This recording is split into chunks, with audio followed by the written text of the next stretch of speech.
Hello everyone. So if you are targeting CAT 2025 examination, so सबसे पहला जो college after IIMs नजर आता है वो है एफएमएस दिल्ली। क्यों? क्योंकि जो इसका रिटर्न ऑन इन्वेस्टमेंट है वो सुपर है। And if I talk about generally 2 lakh के आसपास का फीस होता है एमबीए का। एंड जो पैकेज है, average package, it can be around 30 lakhs also, right? तो यू कैन सी 15 टाइम्स आपका रिटर्न ऑन इन्वेस्टमेंट है। तो कैसे पहुंचते हैं एफएमएस, ये सबसे बड़ा क्वेश्चन होता है। तो एफएमएस जाने के लिए एक तरह से सबसे पहला है कि आपको बेसिक रिक्वायरमेंट क्या है। तो बेसिक रिक्वायरमेंट है कि आपकी 10th कंप्लीट होनी चाहिए, 12th कंप्लीट होना चाहिए और ग्रेजुएशन भी कंप्लीट होना चाहिए, या फिर आप ग्रेजुएशन के फाइनल ईयर में है। उसमें भी जो इंपॉर्टेंट बात यह है कि जो ग्रेजुएशन है उसमें आपको 50% स्कोर कम से कम आपको स्कोर करना है। If you are in final year, तो जब आपका ग्रेजुएशन कंप्लीट हो जाएगा तब आपके 50% नंबर होने चाहिए। 10th का स्कोर और 12th का स्कोर भी मैटर करता है। वो कहाँ पे करता है अभी हम बात करते हैं, राइट? सबसे पहला है कि आपको अपनी ग्रेजुएशन में 50% and 10th 12th of course करना ही है। उसके बाद हम बात करते हैं कि कैसे डिसाइड होता है कि हम लोग नेक्स्ट राउंड में कैसे जाएंगे। हाँ, सिलेक्शन क्राइटेरिया की दौड़ में कैसे हम लोग पहुंचेंगे। तो उसके लिए आपको कैट का पेपर लिखना पड़ता है एंड मैंडेटरी है ये कैट का पेपर लिखना एफएमएस के लिए। और एफएमएस का फॉर्म भी आपको अलग से फिल करना पड़ता है, ये मैं आपको अपडेट कर दूंगा। तो एफएमएस जाने के लिए कैट का पेपर लिखना पड़ता है। तो कैट का जो पेपर होता है, एज यू नो, कि उसमें करीब पिछले बार जो है वो 68 क्वेश्चन थे, इस बार 2024 में वैसे 66 क्वेश्चन होते हैं। वो कोई भी क्वेश्चन हो, उससे हमें फर्क नहीं पड़ता, क्योंकि जो 3 सेक्शन होते हैं, एलआरडीआई, क्वांट और वीआरसी। तो एलआरडीआई में 30% वेटेड स्कोर होता है, क्वांट का 30% वेटेड स्कोर होता है, वीआरसी का 40% वेटेड स्कोर होता है। हाँ, तो जो भी आपका स्कोर, स्किल्ड स्कोर मिलेगा कैट के स्कोर कार्ड पे, उसका 30% क्वांट का, 30% फॉर एलआरडीआई एंड उसके बाद वीआरसी का 40%। उसके बाद आपको एक मार्क्स मिलेंगे। तो वो जो मार्क्स मिलेंगे उसमें +5 मार्क्स मिलेंगे for female candidates in the name of gender diversity. तो अगर आप फीमेल कैंडिडेट हैं तो will be getting additional 5 marks. उसके बाद आपके पास कुछ नंबर्स निकल के आएंगे, वो आपका कट ऑफ होगा कि आप नेक्स्ट सिलेक्शन क्राइटेरिया की दौड़ में है या तो नहीं है।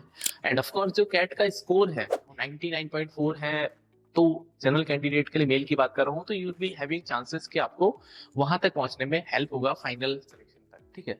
उससे नीचे 99 से नीचे बहुत मुश्किल चांस है for the general candidate, but I can not से कि आगे क्या होगा। बट अभी की सिनेरियो ये होता है कि एटलीस्ट 99.4 या फिर उससे ऊपर आपको नंबर चाहिए। I am talking about the general candidates mail की बात कर रहे हैं, राइट? तो इतना सब करना है।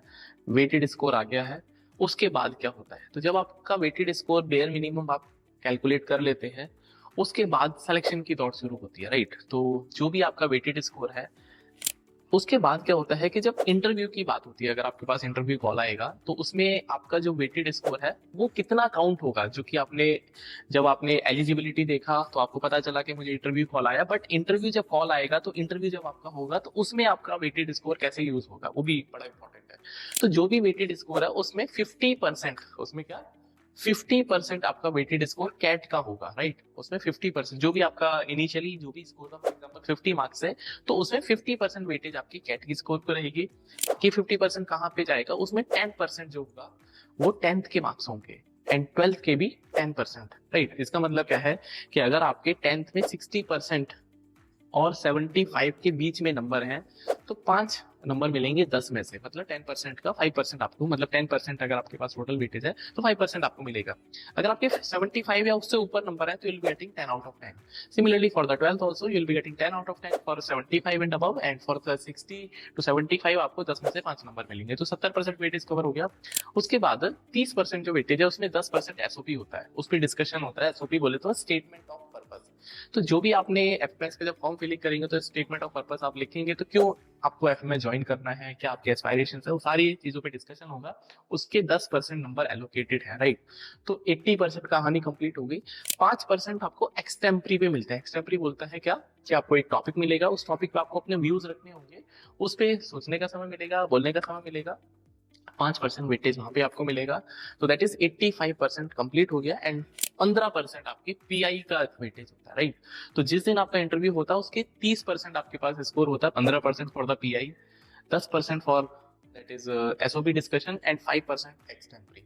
इस हिसाब से टोटल आपके पास एक 100% का डिस्ट्रीब्यूशन होता है। एंड उसके बाद ये सिलेक्शन तक आप पहुंचेंगे। अगर आप इस रेस में अपने आप को, जो एलिजिबिलिटी है जो एफएमएस मांगता है, उतना आपके पास स्कोर आएगा, तो will be getting final selection.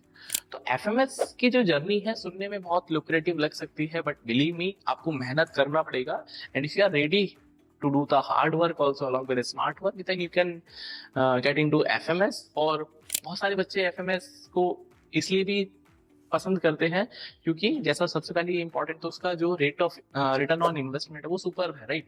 उसके बाद वो दिल्ली में है, और बहुत सारे बच्चे क्या करते हैं, इसको एक आईएम का ब्रांड नहीं है, टैग नहीं है, तो इसको अंडररेट भी करते हैं। But in my opinion FMS is one of the finest colleges. तो if you are targeting CAT 2025 exam, तो you must target FMS also. And of course I know कि आप जरूर से एफएमएस ट्राई करते हैं, तो आपका एकेडमिक्स बहुत ज्यादा उसमें रिक्वायर्ड नहीं है, आपका कैट का स्कोर बहुत इंपॉर्टेंट रोल प्ले करता है। तो all the best for your CAT and FMS journey. And मेरे साथ आप कनेक्ट हो जाइए क्वांट प्रेप 99 में, जहाँ पे आपको क्वांटिटेटिव एप्टीट्यूड के लेक्चर्स मिलते हैं, अच्छे कंसेप्ट मिलते हैं, so that you can learn and you can apply your learning in the CAT and different MBA examination. So see you in the next video. Till then, bye. Take care.